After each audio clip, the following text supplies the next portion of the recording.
डुब्न जाँदैछौँ। जति नाममा आनन्द छ त्यो अन्त कहीँ छैन। नाममा जति शक्ति छ त्यो जगतमा अन्त कुनै पदार्थमा छैन। एक नाम हो जुन नामले हामीलाई यो भवसागरलाई पार गर्यो। जसले नामको महिमालाई बुझ्दैन ऊ भवसागरमै डुबिरहन्छ। यस्तो कथा हामी श्रवण गर्दैछौँ जुन कथाले हामीलाई यो संसारमा रहेर परमानन्दको सुखको प्रदान गर्छ। जुन कथाले हाम्रो आत्मालाई तृप्त बनाउँछ, मनुष्य जीवनको सफलता बनाउँछ, हाम्रो यो दुःखको संसारमा परम आनन्दको अनुभूति गराउँछ। हामी भित्र बगेको त्यो अथाह आनन्दको सागर त्यहाँबाट पहिचान गराउँछ जुन कृष्ण एक नामले हामीलाई आनन्द दिलाउँछ, पहिचान दिलाउँछ।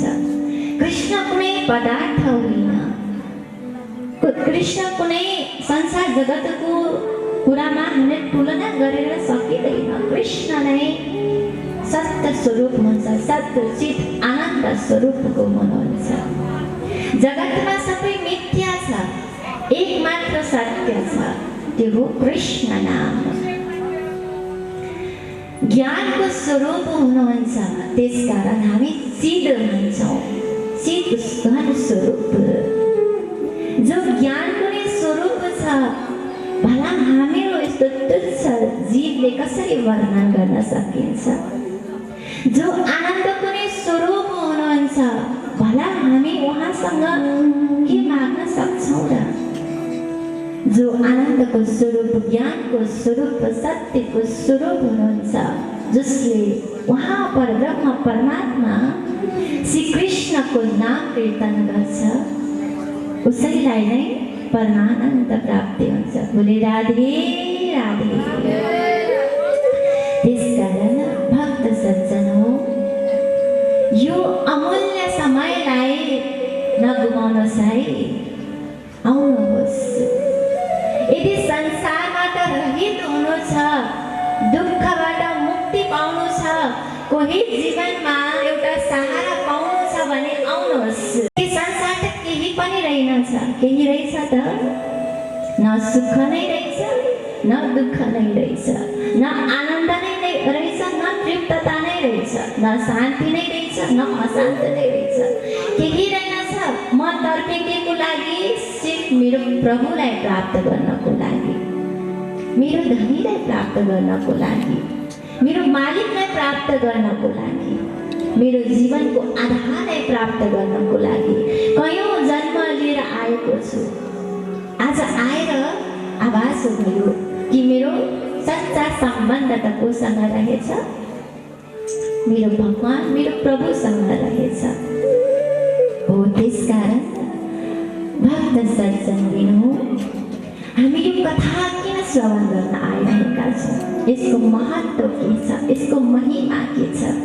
यही श्रवण गर्नेछौँ हामी 7 दिन लगातार।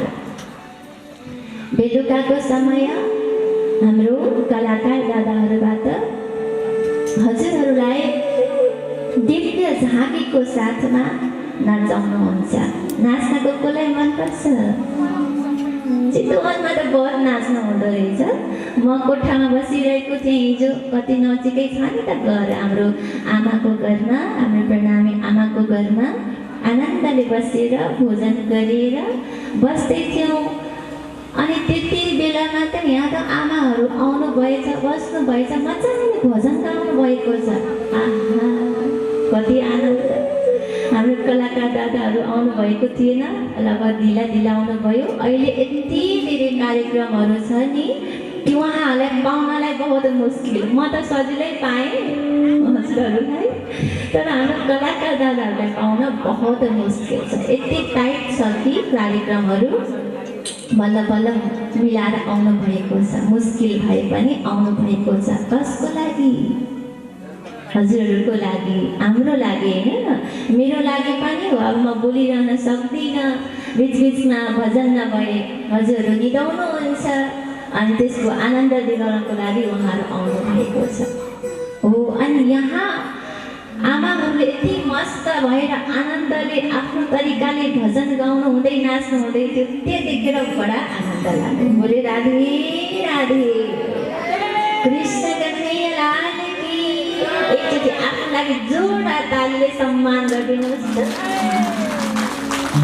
यस्तो आनन्दमा भक्तिमा लीन हुनुहुने हजुर जस्तो भक्तको सामने आएर कथा गर्न पाउँदा मलाई बडा आनन्द लागिरहेको छ।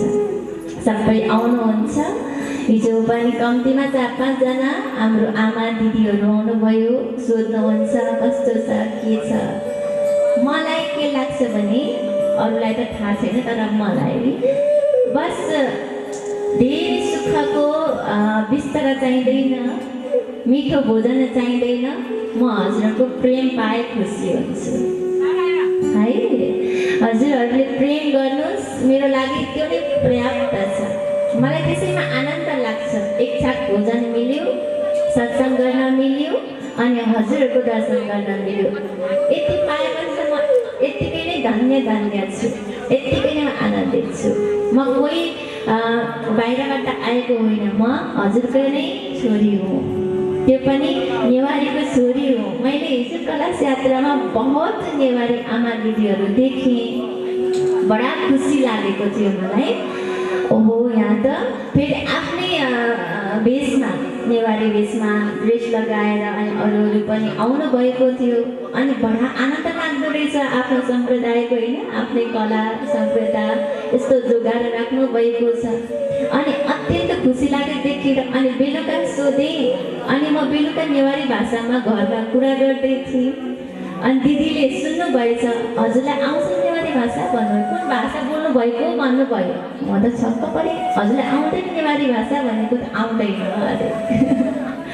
अनि नेवारी भाषै आउँदो रहेछ, किनकि सोच्दै थिएँ त म यहाँ बसेर सोच्दैखेरि थोरै म नेवारीबाट पनि कथा गर्छु, भरे त बुझ्नु नै हुन्न रे यहाँ कसैले पनि। बोले राधे राधे। ए मेरी आमा, कसरी आएन हजुरलाई? म त बोल्छु, पुरै बोल्छु नेवारी भाषामा, अझ कथा पनि गर्छु। बुझ्नु पर्ने हो तर बुझ्नु भएन। यहाँ कोही पनि बोल्नु हुँदो रहेनछ, केही छैन। तर काठमाडौँमा त बहुत नेवारी भाषा बोल्छौँ।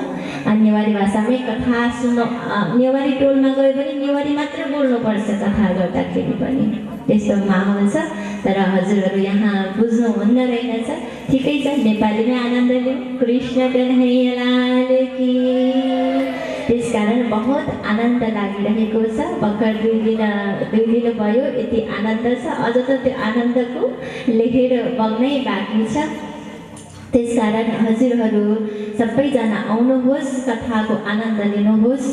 यो दिव्य क्षण, यो दिव्य समयलाई हजुरहरूले नगुमाउनुहोस्। यस्तो अवसर हामीलाई परमात्माले प्रदान गर्नुभएको छ, परमात्माको कृपाले प्राप्त गरेका छौँ हामीले। यो हामीले कलश यात्रा गऱ्यौँ, कलश हामीले स्थापना गर्छौँ। अनि श्रीमद् भागवत कथा सुन्न को आउनुहुन्छ? हामी मात्र छौँ त यहाँ? होइन। अत्रैव गङ्गा यमुना त्रिवेणी गोदावरी सिन्धु सरस्वती च सर्वाणि तीर्थानि वसन्ति तत्र यत्राच्युत्योदर कथा प्रसङ्गः। जहाँ श्रीमद् भागवत कथा हुन्छ त्यहाँ को आउनुहुन्छ? गङ्गा, यमुना, त्रिवेणी, गोदावरी, तीर्थ, सरस्वती, यी सब आएर कलशमा विराजमान हुनुहुन्छ। अनि त्यहाँ बसेर श्रीमद् भागवत कथा मृतलाई पान गर्नुहुन्छ। हाम्रो दृष्टिले त देख्न सक्दैनौँ, हामीलाई लाग्छ म मात्र छु, त्यहाँ गएर के कथा सुनौ, कति सुनौ, फुर्सद भएको काम हेरौँ कि त्यहाँ गएर कथा सुनौ? काम त जीवनभर गरेर आएको हो नि त। कथा त सधैँभर मिल्दैन, कहिले कहिले मिल्छ। त्यसकारण समय मिलाएर हजुरहरू कथा सुन्न आउनुहोस्। यो दिव्य क्षणलाई नगुमाउनुहोस्। बिना सत्संग विवेक न होई, प्रभु कृपा बिना सुरलभ न सोई। भज गोविंदम भज गोविंदम भज मूढ़मते। भज गोविंदम भज गोविंदम गोविंदम भज मूढ़मते। भज गोविंद भज गोविंद भज गोविंद भज गोविंद। भज गोविंदम भज गोविंदम गोविंदम भज मूढ़मते। भज गोविंदम भज गोविंदम भज गोविंदम। संप्राप्ते सन्निहिते काले नहीं नहीं रक्षति दुःखिनकरे। भज गोविंदम भज गोविंदम गोविंदम भज मूढ़मते। भज गोविंदम भज गोविंदम भज गोविंदम भज गोविंदम गोविंदम भज मूढ़मते।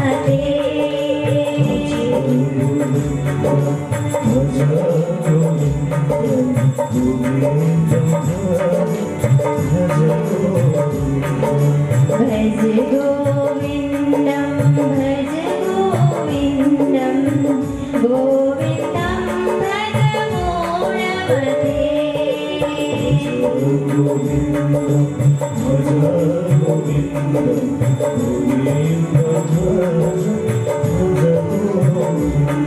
भज गोविंदम भज गोविंदम गोविंदम भज मूढ़मते। भज गोविंदम गोविंदम भज गोविंदम। भज गोविंदम भज गोविंदम गोविंदम भज मूढ़मते। भज गोविंदम सभी नाम बोले जय हो। भज गोविंदम भज गोविंदम भज गोविंदम गोविंदम भज मूढ़मते। भज गोविंदम भज गोविंदम। भज गोविंदम भज गोविंदम भज गोविंदम मूढ़मते।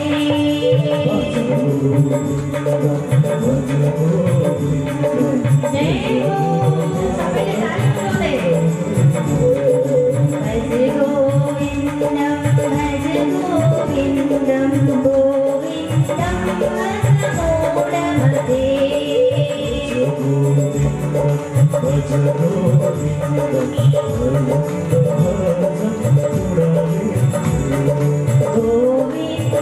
भज मूढ़मते। गोविंदम भज मूढ़मते।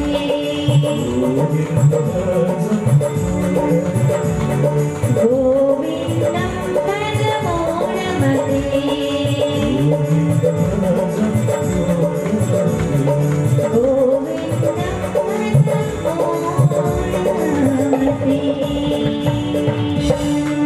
बोले कृष्ण कन्हैया लाल की, राधा रमण बिहारी लाल की, राधा रानी सरकार की।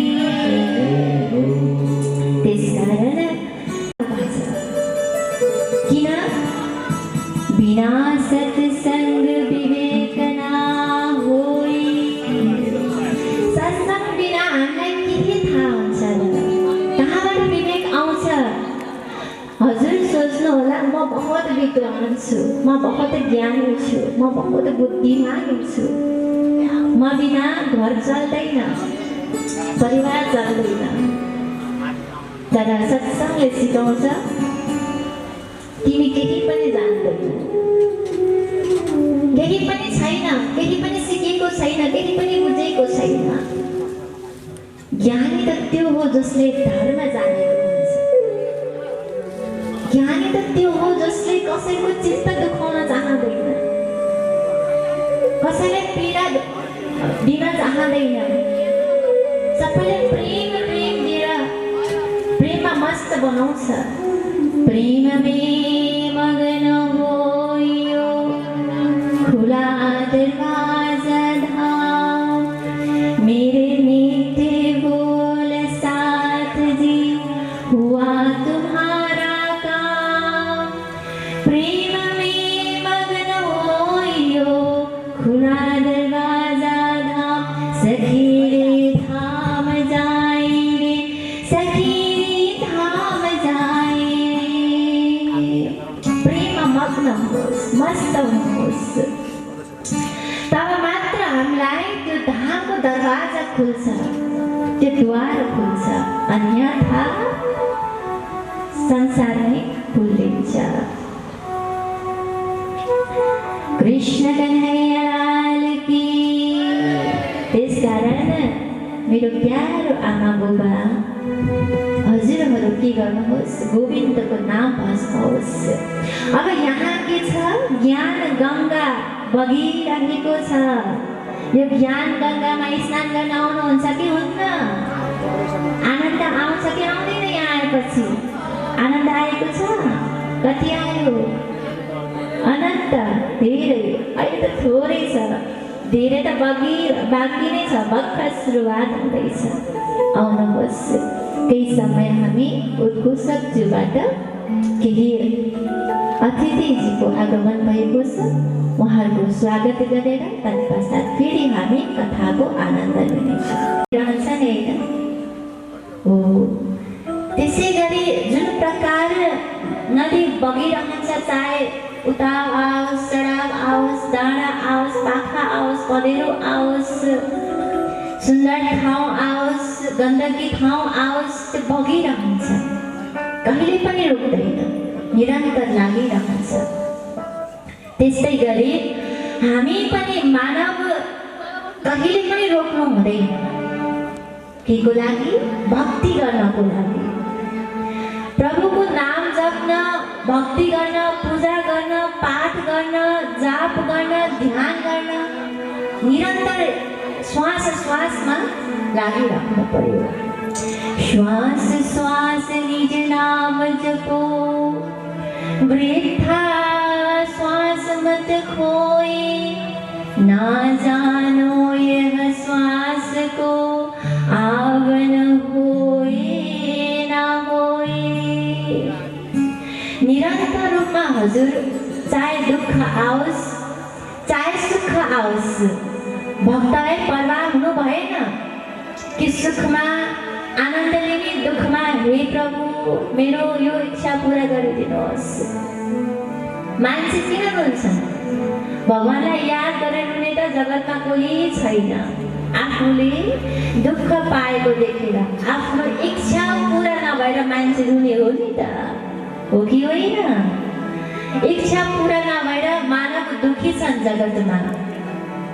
अन्त इच्छा भन्ने चिज कस्तो छ? इच्छा शक्ति जुन छ नि, इच्छा शक्ति, त्यसले त्यही एउटा इच्छा शक्तिले मान्छेलाई 84 लाख योनिमा घुमाएको हुन्छ। आज एउटा इच्छा, भोलि अर्को इच्छा। दुःख गर्नु पनि केको लागि? यही इच्छा पूरा गर्नको लागि हो कि होइन? यो मनको इच्छा पूरा गर्दा गर्दा यो जन्म पनि सक्यो, पहिलो कति जन्म सक्यो, अब अगाडि कति जन्म सकिने हो थाहा छैन। त्यसकारण